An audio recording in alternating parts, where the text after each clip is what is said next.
those that don't know, I actively consider Disney's Lorcana to be my second trading card game. I know that's a strange statement for someone who absolutely loves a game called Flesh and Blood, but yes, Lorcana I'm a big fan of, my family's a big fan of, and this new set just came out, and you know I am going to freaking pick up a pirate-themed set. So today, while we open this box and marvel at the cards within, we need to talk about Lorcana, where it sits currently, what's going on within the world and the marketplace of Lorcana, and how the game is doing. I don't make a lot of content about Lorcana, mainly because there's a lot of people that are doing that already, and they're doing a great job.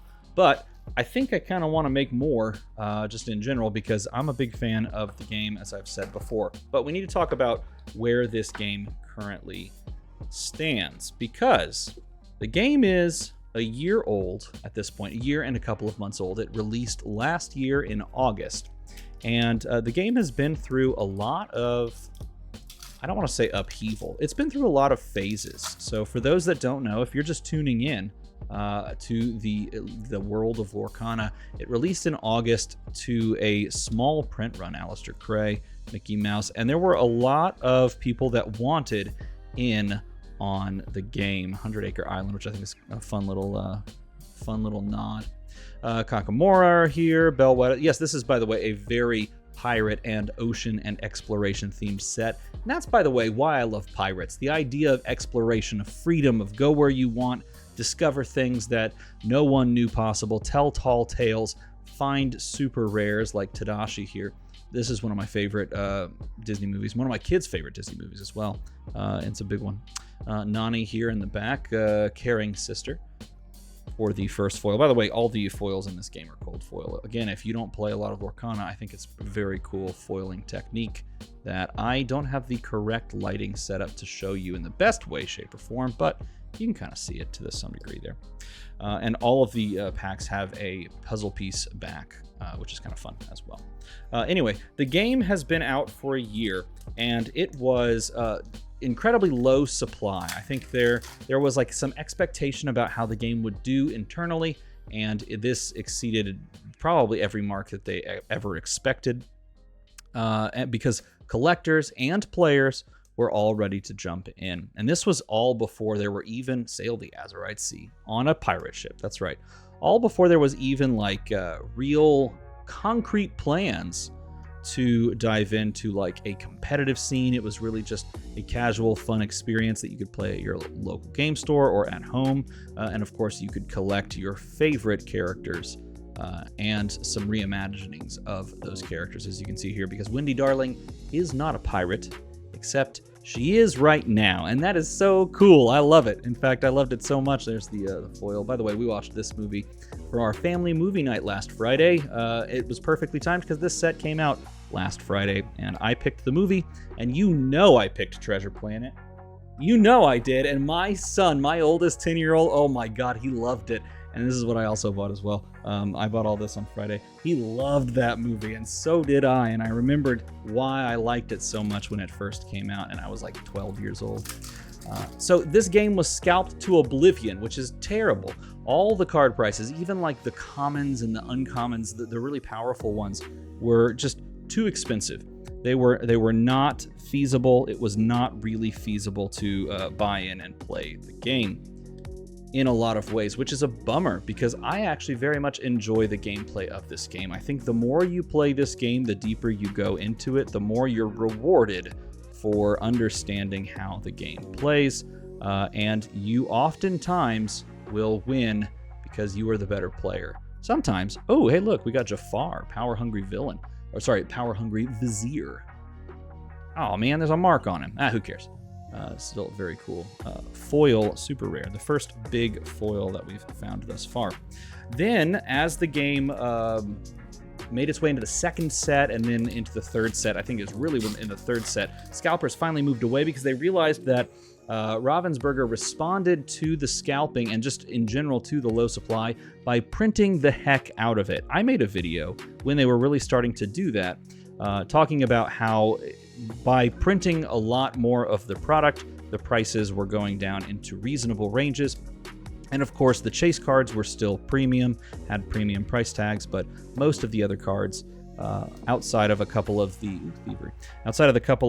like big staples, were incredibly approachable. Now, that price trend continued downward, and there's probably some people that want to know whether or not I think it went too far. To some degree, perhaps, but I don't think so, because I think the trajectory of this game is one that they are maybe not choosing to, or maybe didn't choose right away to, but inexorably tied towards the trajectory that the Pokemon TCG has fallen into, or followed, I should say.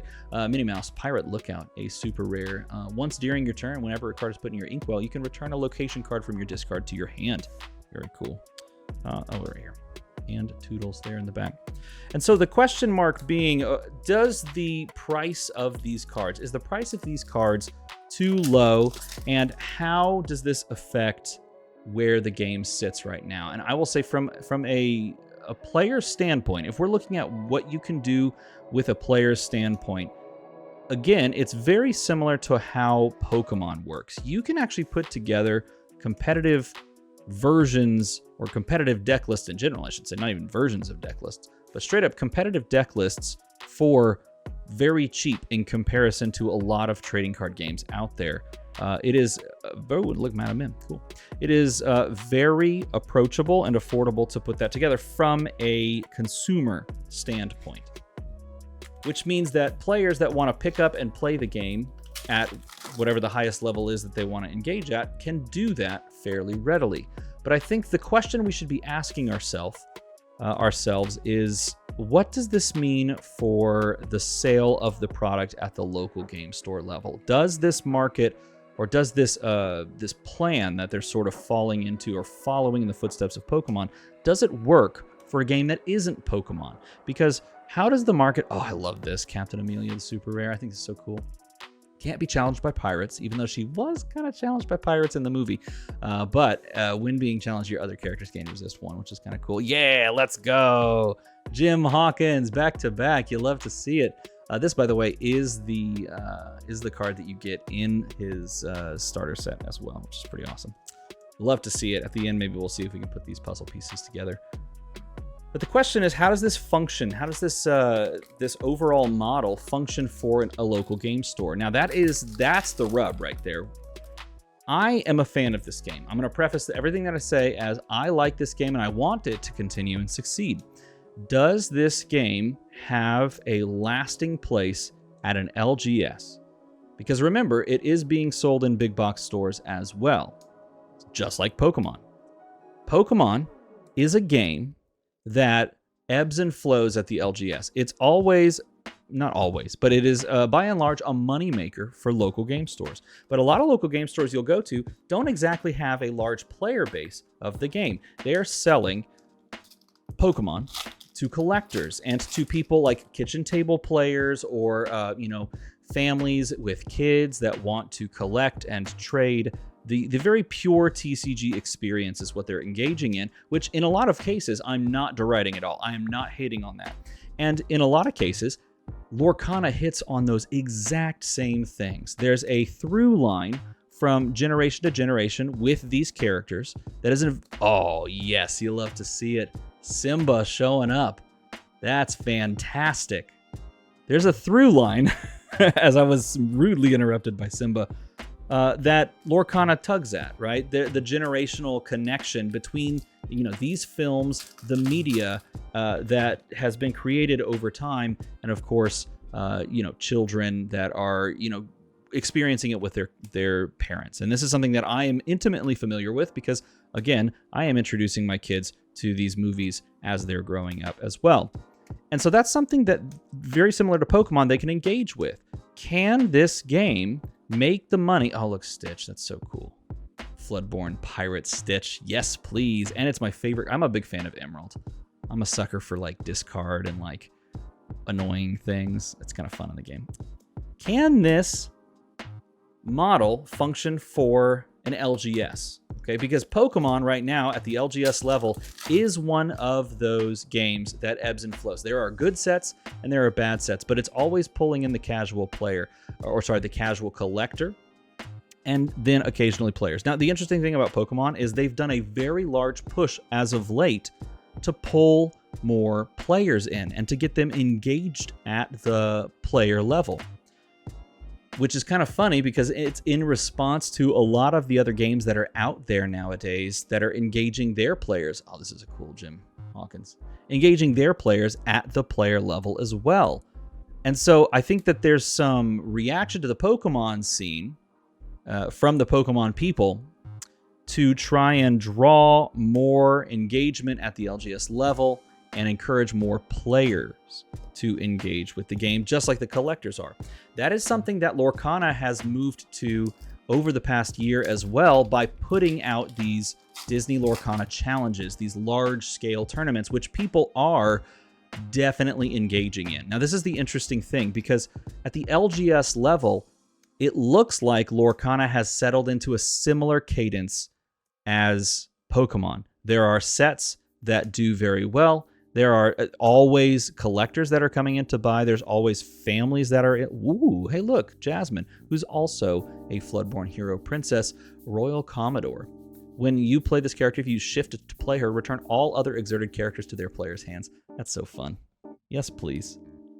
That's an interesting, by the way, the foiling style. It's like that reverse. I don't know if I can catch it on the camera. If I go like really, there we go.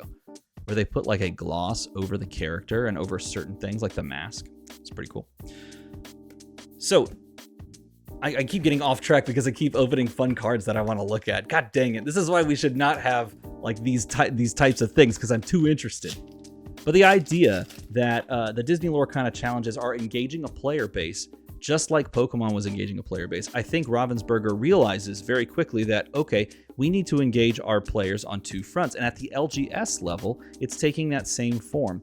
There's a lot of people that will come in as collectors and as families and buy the product because it's nostalgic or because they like to collect their favorite characters. This is all, by the way, not conjecture. This is literally words that came from my local game store and a couple of other local game stores I've talked to. But there's also a, God damn, we keep doing it. We keep getting to a good point in the commentary and the conversation, and we pull a legendary. That's pretty good. Look, it's Baymax in Sapphire and a beautiful 100-acre island as well in cold foil in the back. I've talked to a lot of LGSs about this because I'm really interested to see where Lorcana goes, because I very much enjoy the game and I very much enjoy the IP because I'm a big, Disney fan, that sort of thing. And a lot of the local game stores are saying these things, like people will come in and they will buy this product because they want to collect, they want to engage at home. And it's up to the LGS to try and drive people to actually play the game, and it's up to Ravensburger to incentivize the playing of the game beyond just the big local tournaments that happen every month or so, or every couple of months, I should say, leading up to these Disney Lorcana challenges. Mad Hatter, by the way, one of my favorite original set 1 cards, but he was in green. And Ben there, eccentric robot. So the question becomes, does Lorcana have the staying power and the dedication to continue on a trajectory like Pokemon? And the answer is kind of hard to explain or kind of hard to know, because it really depends on a couple of factors. Like, first of all, I've heard that it is a little bit harder and harder each time over the past couple of sets for local game stores to really kind of make the money that they would love to make on this. Now, again, I think it's important that we all understand that the local game store should be supported by the games that they're selling. Like, they should be able to sell product and keep the lights on. If they are not able to do that, double super rare pack, they're not able to do that, you're buying this from a big box store and you have nowhere to play. So let's all stop and recognize that a local game store should be able to make some amount of profit on the product, okay? But apparently, and again, I have only heard this through hearsay, it is becoming a little bit harder for local game stores to actually sell, ship, and move product on time. Now, couple that with the fact that if you, as a local game store, wanted to open and offer singles for this product, the singles market is very player friendly. All the commons are like pennies. All the uncommons are like pennies. This is great if you're a player. All the rares even are like pennies. Okay, it's only the big chase kind of hit cards, the ones that are very powerful or very meta defining. It's those cards that fetch a pretty penny. So if you are a local game store and you're like, okay, I want to support Lorcana, I want to not just sell sealed of the boxes, but also sell singles, not just packs, but also open, and then like support my local, players that want to come in and buy the things they need for their new decks.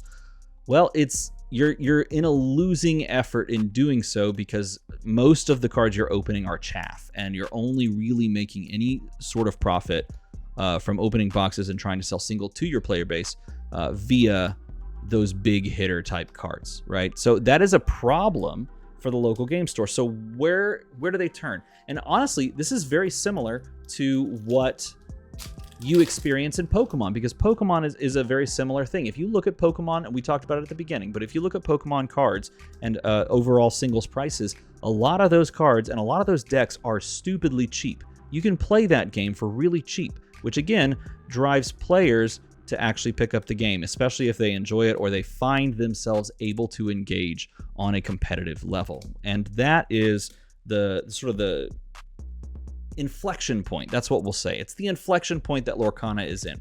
Do they continue to commit to the local game store and to player bases? Do they kind of relax into just focusing on collectors and not trying to expand or feed or build up a competitive scene? I hope it's not that one. I hope it's not the latter. I hope it's the former, because I think players are, that is such a cool art for Scar. Holy crap, look at that. I think players are very engaged, and this is a great yokai as well, super cool, with the game itself. I think they really enjoy, at least from what I've experienced and talked to people, they really enjoy the back and forth aspect of the game. I very much enjoy playing it with my kids here at home. I enjoy the rewarding feeling of being able to chart out a course through the course of the game and know that, hey, I've put myself on a good path to victory, and playing around certain things. I think the game itself is fundamentally fun. And the question that it really comes down to is, can local game stores continue to see consistent profits and continue to see players enter the actual space and play the game in their area? Because if not, I would worry a little bit about where the game is headed. You can have a big tournament scene. You could even have like a medium tournament scene, but if there's no players in local game stores, you're only getting those like big competitive tournaments, and only every once in a while, and then there's like an entire like player base that's truncated. And again, I think this is what Lorcana copies and sort of parallels in Pokemon, in that Pokemon, in a lot of cases, saw that for a long time and is now trying to push players towards actually engaging and playing the game at the local level and then building up from there. They're pushing LGSs to encourage that as well, and Lorcana has the capacity to do the same thing. Look, it is very clear that the game is selling well. It is very clear that Ravensburger has the ability to keep creating good things and good sets for this game, and people will continue to engage with it. The question is, will they do so in a way that is equitable for the local game store and allows players to, hey, there's another legendary here as well, Hades. Much better than the last box I opened of Lorcana, which was last set, which I only got like 2 legendaries in. We've gotten 4 legendaries here, which is pretty awesome. Will they continue to do so in a way that is engaging at the local game store level and not to the expense of the local game store? And that's where I hope the game continues to grow, because this is a fantastic game and has the capacity to really go the distance. It can sell and do well. Will it continue down that path is the question mark. We have 1 pack left, and I'm always curious. I think we definitely have the puzzle pieces assembled. We could definitely put the puzzle together. So let's take a look at that. But I'm curious to know what you think. I know there's a lot of people out there that have an even deeper understanding of the ins and outs of the game of Lorcana. Look at that Skull Rock. That's super cool. And have opinions about where the game sits. I'm a big fan. I would consider myself bullish on it just because I really enjoy it myself. I am biased because I enjoy it myself, and I want to know what you think in a comment below. Am I missing something about this game? Am I missing something specific about like the overall experience within the game?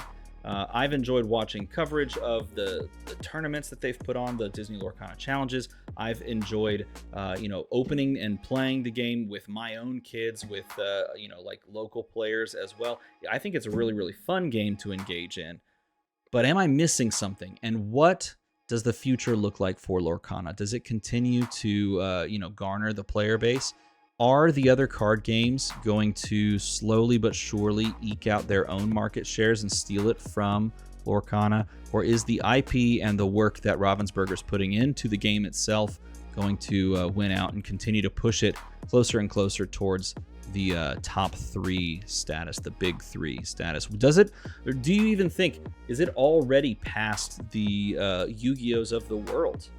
I really want to know that. Just like I wanted this Donald Duck playmat, because Donald Duck is cool and pirates are awesome, as everybody knows that. That is the case. Okay, yes, we're doing it. We've done it. We've got these pieces. We're assembling. Let's go. Okay, that one's probably going to go there. This one goes here. This goes at the bottom. Come on, we need one piece. Yeah, we've done it. So there it is, everybody. Azurite C. That doesn't look correct. What am I? Oh, is there another layer? Holy crap. Oh, I got him backwards. Silly me. Yeah, we've done it. Second time's the charm. Don't say anything. Don't you make fun of me. Azurite C. What do you think? Let me know in a comment below. If you want more Lorcana videos, let me know that as well. And as always, make the number go to another number, because we like to make numbers go up here. Thanks for watching.